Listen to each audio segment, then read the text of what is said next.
والصلاة والسلام على سيد الأنبياء والمرسلين أما بعد فأعوذ بالله من الشيطان الرجيم بسم الله الرحمن الرحيم قال الله سبحانه وتعالى في القرآن المجيد والفرقان الحميد واسجد واقترب صدق الله العظيم اللهم صل على محمد وعلى آل محمد كما صليت على إبراهيم وعلى آل إبراهيم إنك حميد مجيد اللهم بارك على محمد وعلى آل محمد كما باركت على إبراهيم وعلى آل إبراهيم إنك حميد مجيد رب اشرح لي صدري ويسر لي أمري واحلل عقدة من لساني يفقهوا قولي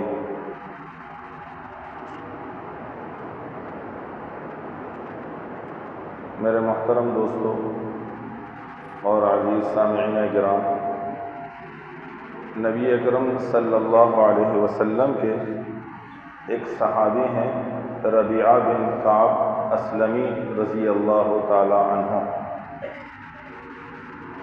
یہ پیارے پیغمبر صلی اللہ علیہ وسلم کے وہ صحابی ہیں جو اصحاب صفہ میں سے تھے۔ یہ صفہ نبی اکرم صلی اللہ علیہ وسلم کے گھر مبارک سے ملا ہوا تھا۔ مسجد نبوی کے اندر صفہ کا چبوترا تھا۔ آپ یوں سمجھیے کہ یہ اسلام کا پہلا مدرسہ تھا۔ یہاں پیارے پیغمبر صلی اللہ علیہ وسلم کے اصحاب اللہ کے رسول صلی اللہ علیہ وسلم سے تعلیم کے لیے، تربیت کے لیے جمع ہوتے تھے۔ ان صحابہ کی تعداد کبھی 50 ہوتی، کبھی 100 ہو جاتی، بڑھتے بڑھتے 350 تک بھی پہنچ جاتی، پھر آہستہ آہستہ کم ہو جاتی، زیادہ ہو جاتی۔ جس طرح جس صحابی کے پاس موقع ہوتا تھا نبی اکرم صلی اللہ علیہ وسلم کی خدمت میں اپنے آپ کو پیش کرتے تھے۔ یہ وہ صحابہ تھے جنہوں نے دنیاوی مشاغل سے اپنے آپ کو فارغ کر لیا تھا۔ یہ تجارت نہیں کرتے تھے، تاجر نہیں تھے، ان کو کمانے کی فکر نہیں تھی۔ یہ ہر اعتبار سے اپنے آپ کو فارغ کر کے نبی اکرم صلی اللہ علیہ وسلم کی خدمت میں انہوں نے پیش کیا ہوا تھا تاکہ اللہ کے رسول صلی اللہ علیہ وسلم سے تعلیم حاصل کر سکیں۔ ان کا نصاب کیا تھا؟ یہ کیا پڑھتے تھے؟ آج آپ مدارس کا ایک نظام دیکھتے ہیں، یہ مدرسہ یہ صفہ ہی کا فیض ہے۔ یہ وہیں سے یہ سلسلہ چل رہا ہے، وہیں سے سلسلہ نبی اکرم صلی اللہ علیہ وسلم نے صحابہ سے تابعین، تبع تابعین، اور کرتے کرتے آج پوری دنیا میں جو آپ کو پورے مدارس نظر آتے ہیں وہ یہ در حقیقت وہیں کی یاد تازہ کرتے ہیں اور وہیں کا فیض ہے۔ یہی وجہ ہے آج بھی آپ کے سامنے جب آپ کسی بھی عالم دین کی حدیث کی سند دیکھیں گے وہ اپنے نام سے لے کر نبی اکرم صلی اللہ علیہ وسلم تک تمام راویوں کے نام آپ کو بتا دے۔ سندن محفوظ، سند کے اندر لکھے ہوئے ہیں، سب محفوظ ہیں۔ یہ سلسلہ وہیں سے صفہ کا چبوترا۔ ان کا نصاب کیا تھا؟ بات یہ چل رہی تھی نصاب کیا پڑھتے تھے۔ ان کا نصاب پیارے پیغمبر صلی اللہ علیہ وسلم تھے۔ ان کا نصاب نبی اکرم صلی اللہ علیہ وسلم کے اقوال تھے۔ ان کا نصاب پیارے پیغمبر صلی اللہ علیہ وسلم کے افعال تھے۔ انہوں نے ہر چیز سے فارغ کر کے اللہ کے رسول صلی اللہ علیہ وسلم کے ساتھ اپنے آپ کو جوڑ لیا تھا۔ آپ کیا کہتے ہیں یہ اسے جمع کر لیتے تھے، جو آج ہمارے پاس احادیث کی شکل میں موجود ہے، جس کو آج ہم بخاری کہتے ہیں، مسلم کہتے ہیں، ابو داؤد کہتے ہیں، ترمذی کہتے ہیں، اس کے علاوہ اور احادیث کی کتاب، یہ وہی سے۔ یہ کیا کرتے تھے؟ نبی اکرم صلی اللہ علیہ وسلم کے اقوال کو محفوظ کر لیتے تھے، پیارے پیغمبر صلی اللہ علیہ وسلم کے افعال کو نبی اکرم صلی اللہ علیہ وسلم کرتے کیا ہے اس کو بھی محفوظ کرتے تھے، اسے بھی محفوظ کرتے۔ یعنی یہ زیادہ سے زیادہ وقت اللہ کے رسول صلی اللہ علیہ وسلم کے ساتھ گزارنا چاہتے تھے تاکہ ہم نبی اکرم صلی اللہ علیہ وسلم سے تعلیم بھی حاصل کریں اور پیارے پیغمبر صلی اللہ علیہ وسلم سے تربیت بھی حاصل کریں، تربیت۔ اور انہی میں سے اصحاب صفہ میں سے ایک صحابی ہیں حضرت ابو ہریرہ رضی اللہ تعالیٰ عنہ، آپ جانتے ہیں 3 سال نبی اکرم صلی اللہ علیہ وسلم کی خدمت میں رہے، کوئی غالباً تقریباً ان سے 5374 کے لگ بھگ احادیث مروی ہیں۔ آپ بخاری کے ہر صفحے میں اٹھا کے دیکھیں ابو ہریرہ موجود ہے۔ یہ بھی اصحاب صفہ میں سے اپنے آپ کو فارغ کیا ہوا ہے، فقر کا عالم ہے، کھانے کو نہیں ہے، پینے کا نہیں ہے، انہیں کھانے اور پینے کی فکر نہیں، کمانے کی فکر نہیں، انہوں نے کیا کیا ہوا ہے؟ اپنے آپ کو علم دین کے لیے فارغ کیا ہوا ہے۔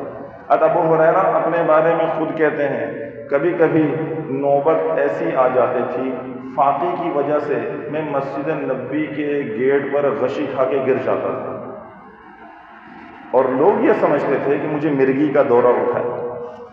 اور اس زمانے میں مرگی کے دورے کا علاج اس طرح کیا جاتا تھا کہ لوگ اس کی گردن پر چپل سمیت پاؤں رکھ کر چلے جاتے تھے، دورہ ٹوٹ جاتا تھا۔ لوگ میری گردنوں میں سے گزر رہے ہوتے تھے، کہا اللہ کی قسم مجھے مرگی کا دورہ نہیں پڑتا تھا، فاقے کی وجہ سے غشی کھا کے گر جاتا تھا۔ وہ ابو ہریرہ جن سے اتنی روایت نقل ہے۔ انہی اصحاب صفہ میں سے میں نے ایک کا ذکر کیا، حضرت ربیعہ بن کعب اسلمی رضی اللہ تعالی عنہ۔ انہوں نے بھی نبی اکرم صلی اللہ علیہ وسلم کی خدمت کے لیے اپنے آپ کو پیش کر دیا۔ اللہ کے رسول، میں اپنے آپ کو آپ کی خدمت کے لیے پیش کرتا ہوں، جب بھی خدمت میں حاضر ہوں، مجھے اپنا خادم بنا لیجیے۔ یقیناً جب خادم بنیں گے تو بہت ساری چیزیں دیکھنے کو ملیں۔ کبھی کبھی نبی اکرم صلی اللہ علیہ وسلم سے یہ درخواست بھی کرتے تھے، اللہ کے رسول رات آپ کے ساتھ گزارنا چاہتے ہیں، تاکہ اللہ کے نبی صلی اللہ علیہ وسلم کی رات کی عبادت دیکھ سکیں، آپ علیہ الصلوۃ والسلام کی تہجد دیکھ سکیں، رات میں بھی خدمت کا موقع ملے گا۔ آپ علیہ الصلوۃ والسلام جب تہجد کے لیے اٹھیں گے، نبی اکرم صلی اللہ علیہ وسلم وضو فرمائیں گے، یہ بھی اٹھتے تھے، ساتھ وضو بھی کرواتے تھے۔ ایک دن معاملہ ایسا ہی ہوا، آپ علیہ الصلوۃ والسلام تہجد کے لیے اٹھے، رات کے وقت میں حضرت ربیعہ بن کعب اسلمی رضی اللہ تعالیٰ عنہ بھی نبی اکرم صلی اللہ علیہ وسلم کے ساتھ اور پیارے پیغمبر صلی اللہ علیہ وسلم کو وضو کروا رہے ہیں۔ خدمت آپ علیہ الصلوۃ والسلام ان کی خدمت سے اتنا خوش، آپ نے ارشاد فرمایا سلنی، اے ربیعہ مانگو، فرمائش کرو۔ کیا کہا؟ ربیعہ فرمائش کرو، تھوڑی دیر کے لیے ذرا سوچے صحیح، آج ہمیں کوئی ایسا صاحب اقتدار جس کے متعلق ہمارا یہ گمان ہو سب کچھ دے سکتا ہو، وہ ہم سے یہ کہہ دے کہ بھائی فرمائش کرو، پوری ہو جائے گی، کیا مانگیں گے؟ کیا مانگیں گے؟ ہر ایک اپنے ذہن کے اندر سوال سوچے۔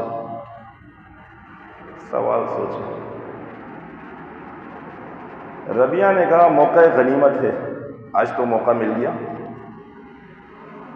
اللہ کے رسول فرمائش کروں، فرمائش کرو۔ انہوں نے بھی تو تربیت اللہ کے نبی سے پائی تھی، اللہ کے نبی سے ہی تو تعلیم حاصل کی تھی، پیارے پیغمبر صلی اللہ علیہ وسلم کی خدمت میں تو رہ رہے تھے۔ کہا اچھا بات فرمائش کی ہے تو ربیعہ تو آپ کو مانتا ہے، کیا فرمائش کی؟ اللہ کے رسول ربیعہ یہ کہتا ہے کہ جنت میں آپ کا ساتھ چاہیے، آپ کی رفاقت چاہیے۔ آپ نے پھر کہا ربیعہ فرمائش کر، اللہ کے رسول یہی فرمائش ہے، یہی فرمائش ہے، ربیعہ جنت میں آپ کا ساتھ چاہتا ہے، آپ مل جائیں۔ یقیناً میرے دوستو، اللہ کے رسول جب مل گئے سب مل گئے۔ آپ نے کیا ارشاد فرمایا، اس کو سمجھیے گا، یہاں تک تو بات سمجھ میں آئی، اگلی جو بات آپ سے کرنی ہے، اللہ کے نبی صلی اللہ علیہ وسلم نے جب یہ دیکھا کہ جنت میں رفاقت مانگی، آپ نے ارشاد فرمایا ربیہ فَأَعِنِّي عَلَىٰ نَفْسِكَ بِكَثْرَةِ السُّجُودِ، اے ربیہ پھر سجدوں کی کثرت سے میری مدد کرنا، میرا ساتھ چاہتے ہو تو کیا کرنا، کثرت سے سجدے کرنا، کثرت سے یعنی کثرت سے نمازیں پڑھنا ہے، کثرت سے سجدہ کرنا ہے۔ اب ایک سوال آپ سے ہے، کون کون نبی اکرم صلی اللہ علیہ وسلم کا ساتھ چاہتا ہے؟ کون کون؟ صرف ہاتھ کھڑا کرنے سے بات نہیں بنے گی۔ نبی اکرم صلی اللہ علیہ وسلم کا ساتھ اگر جنت میں چاہیے تو میرے دوستو پیارے پیغمبر صلی اللہ علیہ وسلم کی اس بات پر عمل کرنا پڑے گا۔ کثرت سجود سے پیارے پیغمبر صلی اللہ علیہ وسلم کی مدد کرو، کثرت سے نمازیں جب کوئی پڑھے گا نبی اکرم صلی اللہ علیہ وسلم کا ساتھ جنت میں مل جائے۔ آج ہم میں سے ہر ایک شخص چاہتا نہیں چاہتا؟ اللہ تبارک و تعالیٰ سے دعائیں مانگتے ہیں، اللہ ہمیں جنت الفردوس عطا فرما دیجیے، مانگتے نہیں مانگتے؟ لیکن یاد رکھ لیجیے صرف دعا سے بات نہیں بنے گی۔ نبی اکرم صلی اللہ علیہ وسلم نے اس حدیث میں یہ تعلیم دی تھی، صرف دعا سے بات نہیں بنے گی، دعا بھی کرنی ہے لیکن ساتھ ساتھ عمل بھی کرنا ہے، ساتھ ساتھ عمل بھی کرنا ہے۔ ایک شخص کو جانا لاہور ہے اور وہ راستہ تو دوسرا اختیار کرتا ہے اس کے مخالف والا، اور وہ یہ کہتا ہے کہ میں لاہور پہنچ جاؤں گا، وہ لاہور پہنچے وہ نہیں جا سکتا۔ ایک شخص کو بھوک لگی ہوئی ہے میرے دوستوں، وہ تسبیح لے کے بیٹھ جائے اور وہ تسبیح کے دانے کے اوپر روٹی کا ذکر کرتا رہے، اس کا پیٹ بھرے گا؟ نہیں ہوگا، اس لیے کہ اسے کچھ کرنا ہے۔ اگر وہ چاہتا ہے کہ اس کی بھوک ختم ہو جائے تو اسے کچھ نہ کچھ عمل کرنا پڑے گا۔ وہ عمل کیا ہے؟ اسے روٹی لینی پڑے گی، اسے نوالا بنانا پڑے گا، منہ میں چبانا پڑے گا، حلق سے اتار کر پیٹ اور معدے تک پہنچانا پڑے گا، پھر بھوک مٹے گی۔ یہ عمل کرنا پڑے گا۔ صرف دعا کے اوپر آسرا لگا لینا، صرف دعا کے اوپر آسرا لگا لینا اور عمل دعا کے مخالف کرنا، یہ دعا کے ساتھ بھی مذاق ہے۔ صرف دعا کے اوپر آسرا لگا لینا اور عمل دعا کے مخالف کرنا، یہ دعا کے ساتھ مذاق ہے۔ ہاں دعا بھی کرنی ہے اور عمل بھی دعا کے موافق کرنا۔ جب جنت چاہتے ہیں تو جنت والے اعمال بھی کرنے ہیں، صرف آرزویں کر لینے سے جنت نہیں ملا کرتی۔ آرزو تو سب کی ہے، تمنا تو ہر ایک کی ہے کہ وہ جنت میں چلا جائے، لیکن جنت میں جانے کے لیے صرف آرزویں کافی نہیں ہیں، اس کے لیے تو عمل کرنا پڑتا ہے۔ آج ہمارے پاس ایک آسان سی بات ہے، وہ بات کیا ہے؟ ہم کہتے ہیں حالات ہی ایسے ہو، ہر طرف فتنے ہی فتنے ہیں، ہر جانب گناہ ہی گناہ ہے۔ میرے دوستو معاملہ ایسا ہی ہے، چاروں طرف سے فتنوں نے گھیرا ہوا ہے، گناہوں نے گھیرا ہوا ہے، لیکن اس کے باوجود آپ یقین رکھیں اس بات پر، جب آپ عمل کریں گے، آپ کوشش کریں گے، اللہ تبارک و تعالیٰ راستے بنا کر رکھتے ہیں۔ اللہ کیسے راستے بنائیں گے؟ دین کو سمجھنے کے لیے عقل کی ضرورت نہیں ہے، یہ تو نبی اکرم صلی اللہ علیہ وسلم کی اتباع سے آتا ہے۔ بات سمجھ میں آئی یا نہ آئے یہ ضروری نہیں ہے، اللہ کے نبی صلی اللہ علیہ وسلم نے جو کر لیا وہ کرنا یہ ضروری ہے۔ ہم کہتے ہیں راستے نہیں بنتے، راستے بنیں گے جب کوشش تو کریں۔ کیسے بنیں گے؟ جیسے اللہ تبارک و تعالیٰ نے حضرت یوسف علیہ السلام کے لیے راستہ بنایا۔ آپ جانتے ہیں یوسف علیہ السلام کو جب زلیخا نے اپنی طرف مائل کیا، وَلَقَدْ هَمَّتْ بِهِ وَهَمَّ بِهَا لَوْلَا أَن رَأَىٰ بُرْهَانَ رَبِّهِ، نبی ہیں، جوان ہیں، خلوت ہے، تنہائی ہے، گناہ کے سارے اسباب موجود ہیں، انسانوں میں سے کوئی موجود نہیں کہ دیکھ لے، دروازے کے اوپر تالے لگے ہوئے ہیں، بھری جوانی کے اندر کوئی عورت مائل کر رہی ہے اور یوسف علیہ السلام دروازے کی طرف دوڑ پڑے۔ وہ جانتے ہیں دروازے پر تو تالے لگے ہوئے ہیں، کیسے کھلے گا؟ ہم آج دین کے لیے عقل کا استعمال کریں۔ ان کا جو کام تھا وہ انہوں نے کیا، جس دروازے پر پہنچتے تھے تالے ٹوٹتے چلے جاتے تھے۔ جب باہر نکلے تو عزیز مصر کھڑا ہوا، عزیز مصر کھڑا ہوا۔ جب آپ گناہوں سے دوڑیں گے اللہ تبارک و تعالی لگی ہوئی باڑوں کو توڑ دیں گے، راستے بنتے نظر آئیں گے۔ لیکن پہلا کام یہ ہے کہ ہمت تو کریں، عمل کرنے کی فکر تو ہو، گناہ چھوڑنے کی فکر تو ہو، نیکی کرنے کی جستجو تو ہو، نیکی کی طلب تو ہو، پھر راستے بنتے نظر آئیں گے۔ ہم صرف دعاؤں کی حد تک محدود رہ گئے، ہم تیار ہی نہیں ہیں۔ پہلے اپنے آپ کو اندر سے تیار کرنا ہے، ہم تیار تو ہو جائیں، ہم اس بات کو دل سے یقین تو جانیں اس کا کہ اللہ کے نبی صلی اللہ علیہ وسلم کا قرب چاہیے، اللہ کا قرب چاہیے، پھر اس پر کوشش ہو، پھر گناہوں کو سے انسان اپنے آپ کو بچائے، پھر انسان نیکی کے راستے کے اوپر چلے۔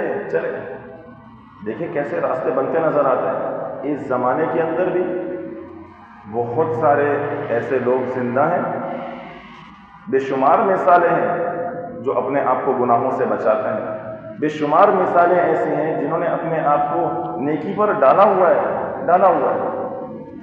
وہ بھی اسی زمانے میں جی رہے ہیں، وہ بھی اس پرفتن دور کے اندر ہی موجود ہیں۔ لیکن میرے دوستو، انہوں نے ہمت کی ہے، انہوں نے عمل کر کے دکھایا ہے، انہوں نے کوشش کی ہے، اللہ نے ان کے لیے راستے بنا دیے۔ ہم چاہتے ہیں جنت کا حصول، اگر ہم جنت کو چاہتے ہیں تو جنت میں جانے کا ذریعہ تو نماز ہے، کثرت سجود ہے، کثرت سے سجدے ہوں۔ حضرت ڈاکٹر عبدالحی رحمۃ اللہ علیہ وہ فرمایا کرتے تھے، فرائض یہ اللہ تبارک و تعالی کی عظمت کا حق ہے۔ فرائض کیا ہے؟ یہ تو اللہ کی عظمت کا حق ہے، اور نوافل یہ اللہ تبارک و تعالی کی محبت کا حق ہے۔ فرائض تو کرنے ہی کرنے ہیں۔ کثرت سجود فرائض سے تھوڑی ہے، پھر تو نوافل کا اہتمام ہے، کثرت سے کتنے پڑھ سکتے ہیں؟ جتنا اللہ تبارک و تعالی سے تعلق قوی ہوگا اتنا نماز میں جی لگے گا، اتنی زیادہ نمازیں پڑھنے کو دل کرے گا، اتنا زیادہ سجدے کے اندر دل لگے گا کہ اللہ کا قرب حاصل ہے۔ بندہ سب سے زیادہ اللہ تبارک و تعالی کے قریب اس وقت ہوتا ہے جب یہ سجدے میں ہوتا ہے۔ اب اسے کوشش نہیں کرنی پڑے گی، اندر کی جستجو، اندر کی طلب، اللہ کی محبت اسے خود ہی تہجد میں کھڑا کر دے گی۔ تہجد کا اہتمام ہو، فرائض تو کرنے ہی کرنے ہیں، فرائض کے علاوہ تہجد کا اہتمام ہو۔ اگر رات میں جاگنا مشکل لگ رہا ہے، علماء نے آسان صورت بیان کی، بھائی عشاء کے بعد 2 4 6 رکعت تہجد کی نیت سے پڑھ لیں، یہ بھی تہجد ہی میں شامل ہے، تہجد کی نیت سے پڑھ لیں۔ یہ نیت ہو کہ اللہ کا قرب حاصل ہوگا، رات میں آنکھ کھل گئی پھر پڑھ لیں، اللہ کا قرب حاصل ہوگا۔ تہجد کا اہتمام۔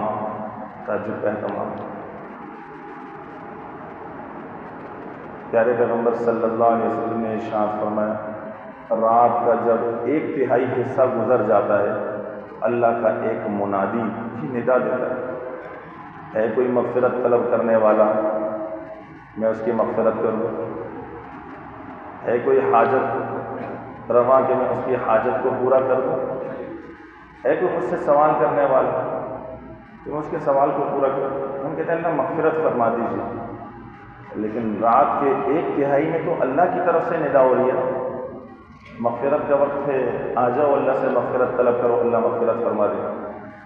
ہم سوئے پڑے، ہمیں کوئی حاجت نہیں، ہمارا کوئی سوال نہیں۔ آج کتنے پریشان ہیں، ہم میں سے ہر ایک پریشان ہے۔ اس پریشانی کو اپنے اللہ کے سامنے رکھیں، اس حاجت کو اپنے اللہ کے سامنے رکھیں، تہجد کا اہتمام ہو۔ اللہ تبارک و تعالی نے قرآن مقدس میں ارشاد فرمایا، تتجافى جنوبهم عن المضاجع يدعون ربهم خوفا وطمعا ومما رزقناهم ينفقون۔ تہجد کا اہتمام کرنے والے اللہ کے نیک بندے یہ کیسے ہوتے ہیں؟ کہا ان کے پہلو رات میں اپنے آرام گاہوں سے، اپنے بستروں سے جدا ہوتے ہیں، یہ کبھی خوف کے عالم میں، کبھی امید کے عالم میں اپنے اللہ کو پکار رہے ہوتے ہیں، اللہ سے کبھی جنت مانگ رہے ہوتے ہیں، کبھی جہنم سے پناہ مانگ رہے ہوتے ہیں۔ یہ اللہ کے سامنے کھڑے ہوئے ہیں، اور اللہ نے ان کے لیے کیا تیار کر رکھا ہے؟ پیارے پیغمبر صلی اللہ علیہ وسلم نے ارشاد فرمایا ما لا عین رأت ولا اذن سمعت ولا خطر علی قلب بشر. تہجد کا اہتمام کرنے والے جن کے پہلو رات میں اپنی آرام گاہوں سے جدا ہوتے ہیں، ارشاد فرمایا اللہ نے ان کے لیے ایسی جنت تیار کر رکھی ہے جسے کسی آنکھ نے دیکھا نہیں ہے، اس کے بارے میں کسی کان نے سنا نہیں ہے. کا سننا اور دیکھنا یہ تو دور کی بات ہے، ولا خطر علی قلب بشر، کسی بشر کے دل پر، کسی انسان کے دل پر اس کا خیال بھی نہیں گزرا. اللہ نے ایسی جنت تیار کی ہوئی ہے، ایسی جنت. تہجد کا اہتمام ہو، ہم سب کی ضرورت ہے. اشراق کا اہتمام ہو، اوابین کا اہتمام ہو، چاشت کا اہتمام ہو، یہ نوافل کا اہتمام ہو، نوافل کا اہتمام ہو. یہ کثرت سجود ہے، کثرت سجود. اس کے علاوہ جو ضرورت پیش آ جائے، جو ضرورت پیش آئے، صلاۃ الحاجت کی نیت کی، اپنے اللہ کے سامنے کھڑے ہو، کثرت سجود، کثرت سجود.